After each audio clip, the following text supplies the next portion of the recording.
apasionarnos por nosotros. Apasionate por ese Espíritu de Dios que está ahora en tu corazón. Apasionate y comienza a vivir pendiente de cómo está tu alma, de cómo eres, de qué te falta, de qué necesitas. Para eso es este retiro que nosotros vamos a hacer, porque podemos tener 30 años en el Evangelio, pero ¿cuánto ha caminado en el Espíritu ese ser humano? ¿Cuánto de verdad yo veo la gloria de Dios y veo cómo voy librando batallas y pongo bandera y cada vez yo resuelvo esta situación? A mí me cuesta, pero aquí estoy trabajándola y veo el cambio en mi vida. ¿Qué me falta, verdad? Entonces el Señor nos dice, ahora somos luz. Hay que hacer ese cambio, hay que caminar diferente, porque dice que tenemos que dar fruto en el Espíritu, dice el versículo 9, porque el fruto del Espíritu es en toda bondad. ¿Qué es bondad? Es hacer el bien por encima de aquel que me puede hacer el mal. Es hacer el bien aunque a una persona me diga, no, mira, yo no, qué sé yo, muchas veces, alguna situación, usted hasta puede invitar a alguien a la iglesia y dice, ay, pero ¿quién la mete, verdad? Y aún así usted dice, bueno, ahora voy a ir y voy a ayunar más y voy a orar más. ¿Por qué? Porque no es lucha contra la persona, es contra lo que se mueve dentro de la persona, ¿verdad? Es amar al prójimo, es bendecir a aquel que te maldice, eso es bondad, dice en toda justicia. Eso es una persona recta, es una persona que no se desvía, una persona que puede, ¿verdad?, caminar con integridad delante del Señor. En toda verdad, no hay mentira, soy transparente, somos cartas leídas. No escondo nada, no llevo una doble vida. Usted puede ver mi vida, soy igual aquí en mi casa que como soy a solas. Esto es ese fruto del Espíritu que se va a dar en cada una de nosotros, en cada uno de ustedes, cuando comenzamos a vivir realmente en ese Espíritu Santo que recibimos el día que nosotros dijimos que declarábamos a Jesucristo. Ese día el Espíritu Santo de Dios viene a morar en nosotros. ¿Cómo estamos nosotros? Venimos cargados de muchas cosas, ¿verdad?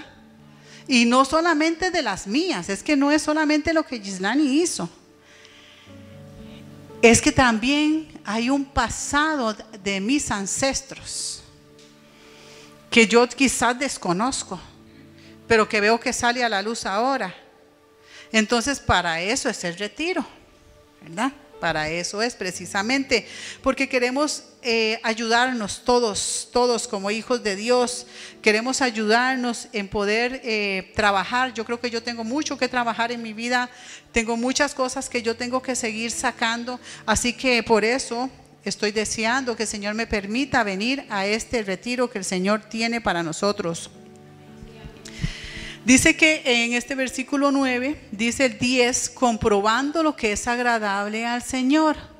Comprobando, quiere decir que, ¿cómo me compruebo yo? Que yo le digo, bueno, compruébeme que eso es así. Compruébemelo, compruebe lo que a Dios le agrada.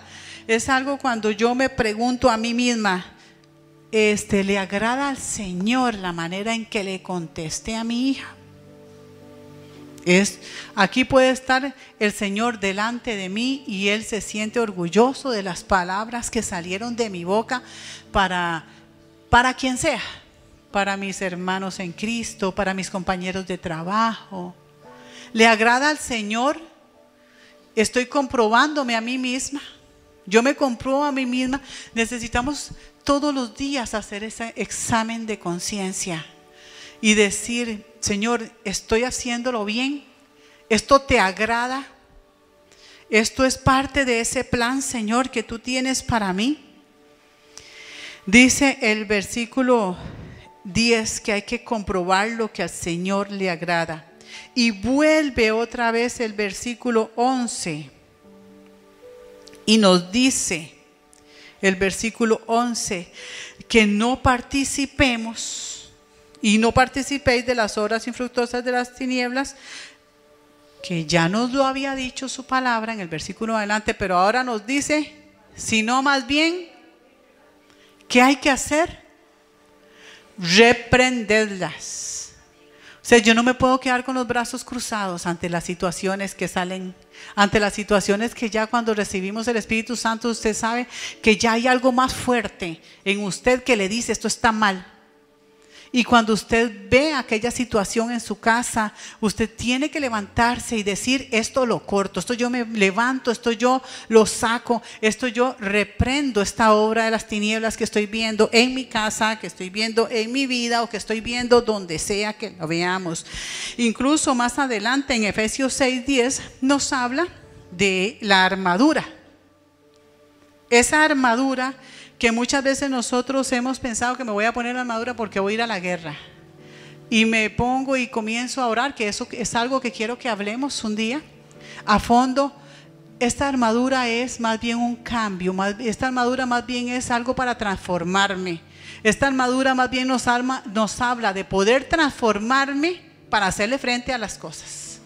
En Efesios 6 nos habla de una armadura que nosotros, si nos transformamos por medio de ella, vamos a poder reprender, nos vamos a equipar para hacerle frente a todas las acechanzas del enemigo. Entonces, no podemos estar de brazos cruzados. Según este versículo 11, dice, porque vergonzoso es aún hablar de aquellos que hacen en secreto. Es algo que incluso la palabra nos dice que hay situaciones que a veces más bien es vergonzoso, es difícil, ¿verdad? El versículo 13 nos dice, mas todas las cosas son puestas en evidencia por la luz, son hechas manifiestas, porque la luz es lo que manifiesta todo.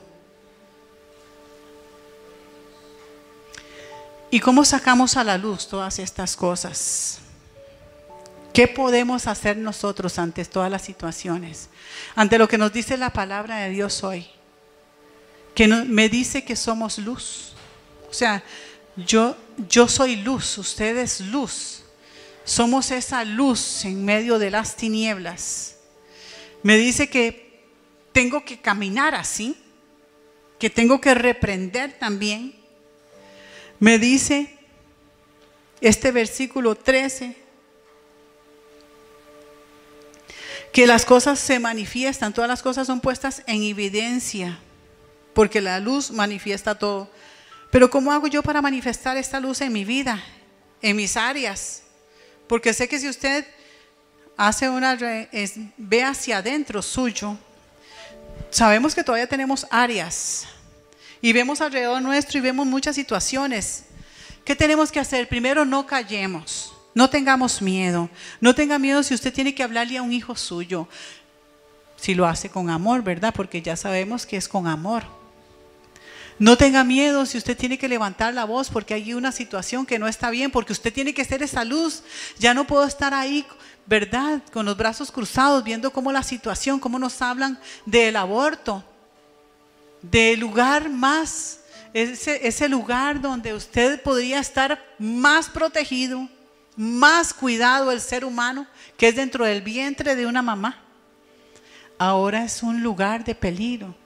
Ahora es un lugar donde pueden llegar y simplemente a matar a un niño dentro de un vientre.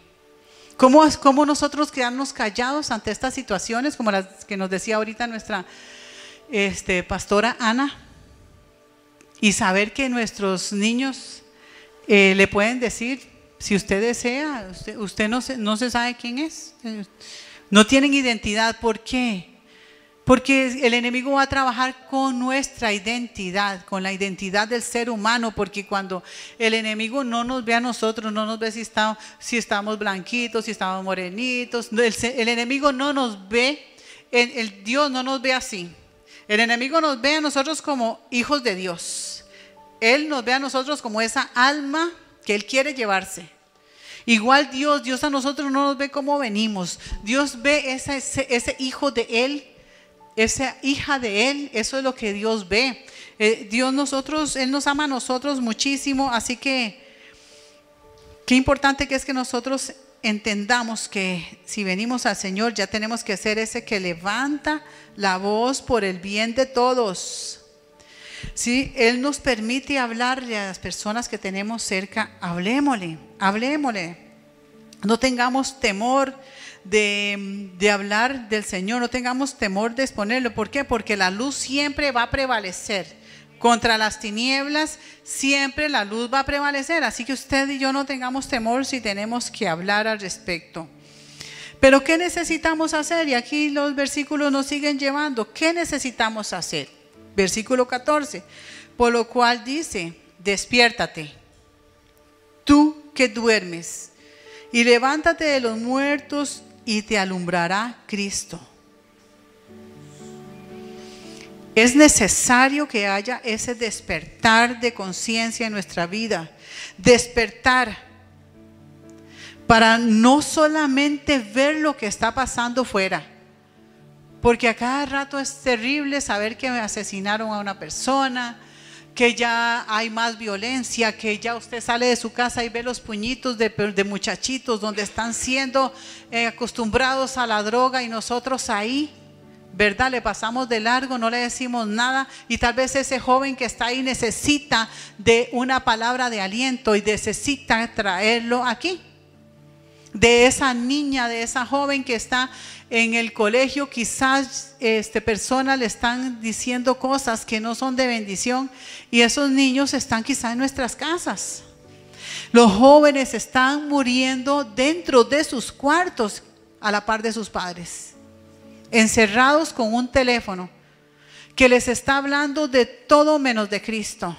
Les está hablando de pornografía, les está hablando de cómo hacer métodos hasta de suicidio, de todo, de violencia, de matar, de que yo maté 5 y usted mató 10, y eso es lo que llevan muchos niños. Nosotros vimos en las noticias de hace unos años de un hombre que entró y mató a un montón de gente en la iglesia, pero lo hizo con una cosa de estas videojuegos. O sea, como él aprendió ahí, ya él no tenía temor de matar a nadie. Y eso está sucediendo en nuestras casas. Mientras que nosotros, dice este versículo, que puede ser que estemos como muertos ante el pecado, como muertos ante lo que está pasando espiritualmente. Ver mi realidad no solamente es ver para afuera, es ver mi realidad, cómo estoy espiritualmente, cómo voy espiritualmente. Estoy relajada en mi vida espiritual porque yo confesé a Cristo hace un tiempo y ya. Y yo vengo y me siento aquí y escucho la palabra, y como les decía ahora, que el Señor ve a ver qué hace. Porque dicen que la palabra transforma, y entonces dice que viene por el oír, y el oír la palabra, pero ya a mí se me olvidó, pero yo sé que ya la oí, algo tendrá que hacer. Y nos hablaba el pastor hace unos días de ser hacedores de la palabra, porque dice que nos estamos engañando a nosotros mismos cuando venimos y escuchamos la palabra o leemos la palabra, pero no la estamos haciendo. Yo no estoy engañando a ninguno de ustedes, porque ustedes no van a estar conmigo delante del Señor el día que yo me muera. Ustedes estarán ahí todos llorando, espero. Estarán, ¿verdad?, muy tristes. Yo sé que sí. Pero yo estaré delante del Señor sola. Sola con mi saquito, ¿verdad? ¿Qué palabra tengo? ¿Cómo estoy espiritualmente? ¿Cómo voy en mi vida espiritual? Ah, no, es que a mí me revuelcan las cosas y las enfermedades y las finanzas y todo lo que viene el enemigo, y es que yo no tengo por dónde. ¿Y cómo es eso si la palabra de Dios es una arma? ¿Cómo es eso que yo tengo que dejar que la vida me haga lo que quiera? ¿Y esa luz? ¿Y qué pasó con la luz? La tenemos debajo de la cama, quizás haciendo un incendio. ¿Qué pasó con la luz del Señor? Esa luz que usted es. Esa luz que somos nosotros. ¿Dónde estamos? Despertemos espiritualmente, hermanos, despertemos. Despertemos, porque necesitamos hacerle frente a lo que está afuera y a lo que está adentro. No podemos seguir como muertos espiritualmente, dejando que las cosas pasen tanto afuera de nuestra vida, de nuestras casas, como dentro de mí. Hay que hacer cambios contundentes, cambios muy fuertes. Tiene que haber, tiene que notárseme comprometerme con nosotros, comprometernos con ese crecimiento espiritual. Y usted me dice, ¿pero para qué? ¿Para qué? Y yo le pregunto, ¿hay algo que usted quiera? ¿Hay alguien que usted ame por quien usted ora para que esté aquí? Hay situaciones, nosotros que estamos en centinelas, y quiero decirles que todos ustedes son centinelas. Todos. ¿Saben por qué? Porque todos queremos orar por algo. A todos se nos demandará a las personas a las que no le hablamos de Cristo. Si ellos murieran sin Cristo, dice su palabra, que se nos demandará su sangre si nosotros no le hablamos. Pero dice la palabra que si nosotros le hablamos de Cristo y no se quisieron volver al Señor, no se me demandará. Y dice su palabra que también eso es para los que están en la iglesia si se han apartado. Quiere decir que nosotros, como dice su palabra, mire que el que está firme no caiga. O sea, nosotros no podemos creer que porque ya tenemos muchos años en el Evangelio, que ya estamos exentos y que aquí el enemigo no me ve y que yo no me meto con él y él no se va a meter conmigo, ¿verdad? Sino que todo lo contrario, nosotros si ya estamos en el Señor, nosotros tenemos que capacitarnos nosotros mismos en nuestra casa diariamente, leyendo y viviendo la palabra. Mire, un versículo, siempre les digo, un solo versículo que usted tome y lo apunte y lo ponga en su casa y lo ponga en el closet y lo ponga en el baño y lo ponga donde usted está trabajando. Un solo versículo a usted le transforma la vida cuando usted lo haya hecho vida, ¿verdad? Pero sí tenemos que trabajar en nosotros mismos. Todos queremos ver milagros, todos. Yo tengo mucho por qué orar, tengo muchísimas cosas por las que oro, muchísimas cosas por las que cada día yo más ganas me dan de orar y de ayunar, porque las cosas se ponen peores, porque las cosas a veces funcionan así. Usted está orando por un hijo suyo, digamos, que es algo que nos mueve mucho a las madres, o por su padre o por su madre, y usted ve que se pone peor la cosa, que más bien llegó y tal vez te hizo un berrinche peor. ¿Qué significa? Que sí moviste la parte espiritual, sí la moviste, pero el enemigo se fue y dijo, vamos a traernos más porque no estamos con estos, no podemos. No pudimos con 5, vamos a traer nosotros 10 para que nos ayuden a apartar este chiquito de la iglesia, apartar este papá de la iglesia.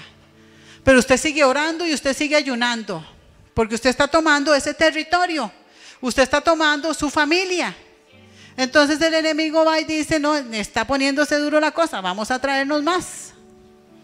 ¿Y qué pasa si usted dice, no, ya, mira, ya ahora sí ya hasta se fue de la casa, ya no me quiere ni hablar, ya las cosas se pusieron peores con mis hijos? Y tal vez usted estaba a punto de ganar la batalla. Usted, porque usted está con Dios, usted tiene la guerra ganada, pero su fortaleza está en que usted siga levantado orando, que usted siga clamando y que usted se levante con más fuerza. Ayunaba solamente un día, ayune 2. Ayunaba solamente hasta cierta hora, ayune más horas. Porque qué poderoso es el ayuno. Qué poderoso que es ayunar, adorar, orar y vivir la palabra. Es poderoso. Pero tiene que haber a veces hasta un sacrificio. Porque Jesucristo nos lo mostró en la cruz, ¿verdad? No es que a veces quede cansado, porque yo tengo mucha hambre y tras de eso hoy hicieron olla de carne, que a mí me encanta. Y esos olores, ¿verdad? Y cada vez que usted siente eso, eso tan lindo de saber que usted le está entregando al Señor ese ayuno y usted dice, Señor, esto es poco comparado con lo que tú hiciste. Este sacrificio no es nada porque mi carne se tiene que sujetar para que pueda después hacerle caso cuando venga la tentación, para poder después estar como José cuando venga la tentación y se le ponga ahí enfrente suyo de la manera que el enemigo la quiera usar, su carne se sujeta. Se sujeta a la murmuración, se sujeta a la mentira, se sujeta al maltrato, porque si hay personas muy llenas de ira, que rompen en ira, que dice palabras deshonestas en cualquier momento, pero cuando usted ayuna, su carne se sujeta, se sostiene. Usted puede poner bandera sobre las situaciones. Dice el Señor en el versículo 15. El versículo 15 dice: mirad pues con diligencia cómo andéis, no como necios, sino como sabios. La palabra nos insta a que podamos vernos a nosotros mismos, aprovechar el tiempo, porque dice que los tiempos son malos. Pero nos dice que miremos cómo andamos, o sea, que yo esté pendiente de cómo contesté, qué fue lo que dije, qué fue lo que hice, a dónde fui, a dónde me invitaron, por qué no pude decir que no, por qué participé de las obras infructuosas, dice su palabra, de las tinieblas, por qué contesté así. Y cuando nosotros podamos hacer eso, milagros, ese milagro, yo sé que usted está esperando un milagro, yo sé que sí, no sé en quién, pero usted está esperando un milagro, ¿verdad que sí? Sí, yo también, todas esas sillas las tengo apartadas para mi familia, ya tengo a mi mamá y a mi hermana. Y el Señor está haciendo cosas maravillosas, eso es algo lindo, eso es algo que a mí me llena mi vida de verlas a ellas aquí. Porque he estado orando y ayunando sola mucho tiempo, pero Dios me ha estado escuchando. ¿Y qué hace ahora? ¿Qué pasa ahora? Ahora tengo que ayunar más y orar más y someterme más al Señor, porque son 8 hermanos, son mis 2 hijas, y es en el tiempo de Dios, pero el tiempo mío espiritual es ahora. El tiempo mío para hacer esos cambios, para arrebatar eso, es ahora. Así que los insto a que sigan apasionados con su cambio, apasionados con diligencia, viendo cómo caminamos rapidito. Fíjese todos los días sin pereza, cómo estoy caminando, qué estoy haciendo, sin apatía, sin pereza. Quítese la pereza y diga: voy a ver, Incluso yo un día puse la grabadora para escucharme a ver qué hablaba yo todo el día. Porque yo dije, de todas mis palabras tendré que dar cuentas al Señor. Y ya al rato se me olvidó que ahí estaba puesta, y después me pongo a escucharme y digo yo: Señor, tengo que trabajar demasiado. Sigo trabajando porque en cualquier momento alguien viene y le dice: ¿vio qué? Tal cosa. Y uno: ah, sí, ¿verdad? Y digo yo: no tenía que decirle que no, que jamás. O sea, tenemos que estar muy despiertos, muy, muy despiertos. Dice: mirad bien cómo andemos. Número 1, como necios o como sabios. ¿Cómo estamos caminando? ¿Estamos caminando siendo luz o siendo tinieblas? ¿Estamos caminando como creyentes o como incrédulos? Los sabios son llamados a marcar la diferencia. Somos llamados a marcar la diferencia. ¿Y por qué necesitamos sabiduría? ¿Usted sabe por qué usted necesita sabiduría? Mucha sabiduría. Porque es la única manera que nosotros vamos a ver las cosas sobrenaturales de Dios. Solamente teniendo esa sabiduría que viene de lo alto para saber qué hacer en los momentos, para saber. La sabiduría es que usted puede aplicar la palabra en el momento correcto. Eso es sabiduría. Sabiduría es que usted dice: mira, está pasando tal situación, pero la palabra dice que hay que hacer tal cosa. Mira, me están invitando a tal parte y la palabra dice, ¿verdad?, que no puedo ir. Esa es sabiduría. Y les voy a leer Proverbios 1:7, que dice: el principio de la sabiduría es el temor de Jehová. Los insensatos desprecian la sabiduría y la enseñanza.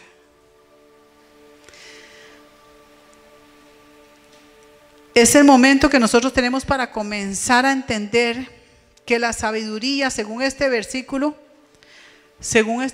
la sabiduría no es tenerle miedo al Señor. Dice que es el temor a Jehová, pero no es que usted le tenga miedo y que por eso entonces Ay, yo deseaba gritarle 4, pero le dije solo 2. Yo deseaba dejarla como nueva, pero mire, como tengo que tener, ¿verdad? O sea, para poder ser sabia, mejor me lo callo y se lo digo así, en silencio, ¿verdad? Dentro de mí, contaminando mi alma. El principio de la sabiduría no es tenerle miedo al Señor y por eso hacer un montón de cosas religiosamente que son mentiras y que no estoy viviendo y que no estoy sintiendo. El temor del Señor es cuando nosotros podemos ver a Dios tan lleno de amor, ¿verdad? Lleno de misericordia, cómo nos perdona aún lo que sea. Ese Dios que es perfecto, es omnipotente. Dice que es fuerte. Vemos ese amor tan grande con nosotros, ese plan de salvación que Él hizo. Y entonces nace en mí un gran respeto. Un respeto de saber qué fuerte que es, qué increíble que es Dios, qué grande que es. Entonces hay un respeto hacia Él, a ese poderoso Dios que ha creado las cosas que vemos y aún las que no vemos, ¿verdad? Porque Él ha hecho todo. Ese respeto a ese poderoso Padre que nosotros sabemos que ha mandado a su Hijo por nosotros. Y nace un temor reverente, un temor pero a fallar yo.